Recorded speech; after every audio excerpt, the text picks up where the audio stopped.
hello guys आ देखो जी ਤੁਹਾਨੂੰ ਅਸੀਂ ਵਿਜ਼ਿਟ ਕਰਾ ਰਹੇ ਹਾਂ ਜੀ ਅੱਜ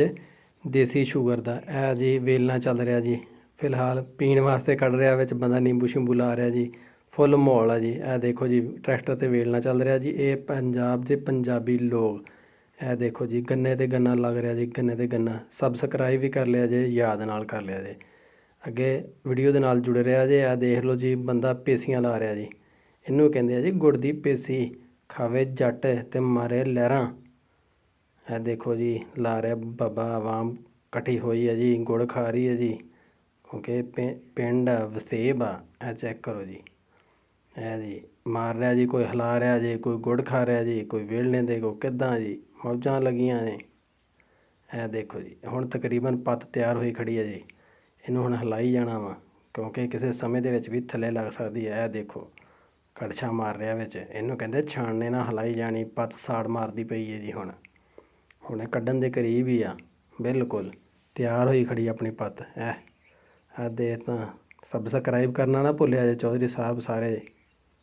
ਇਹ ਦੇਖੋ ਜੀ ਹੁਣ ਅਸੀਂ ਤੁਹਾਡੀ ਇਸ ਬੰਦੇ ਨਾਲ ਗੱਲ ਵੀ ਕਰਾਵਾਂਗੇ ਅੱਗੋਂ ਇਹ ਸ਼ੱਕਰ ਤਿਆਰ ਕਰੇਗਾ ਦੇਖਦੇ ਆਪਾਂ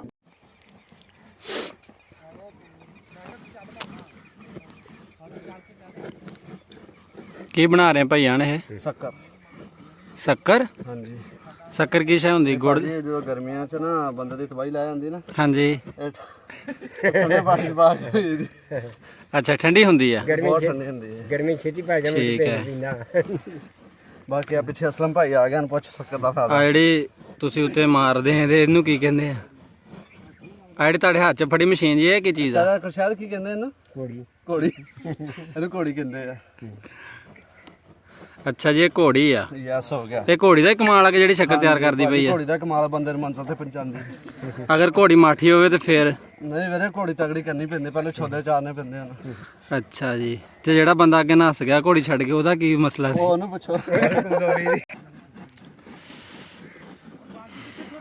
ਲੋ ਜੀ ਤੁਸੀਂ ਦੇਖ ਸਕਦੇ ਹੋ ਇਹ ਸ਼ੱਕਰ ਬਣਦੀ ਪਈ ਹੈ ਇੱਕ ਹੁੰਦਾ ਇਹ ਗੁੜ ਹੁੰਦਾ ਇਹ ਸ਼ੱਕਰ ਹੁੰਦੀ ਹੈ ਸ਼ੱਕਰ ਬਣਾਉਣ ਵਾਸਤੇ ਮਿਹਨਤ ਬਹੁਤ ਜ਼ਿਆਦਾ ਹੁੰਦੀ ਹੈ ਇਹ ਦੇਖੋ ਇਸ ਚੀਜ਼ ਨਾਲ ਵਜ਼ਨ ਦੇ ਨਾਲ ਉਹਨੂੰ ਪ੍ਰੈਸ ਕਰ ਰਿਹਾ ਤਾਂ ਕਿ ਉਹ ਪਾਊਡਰ ਬਣ ਜਾਵੇ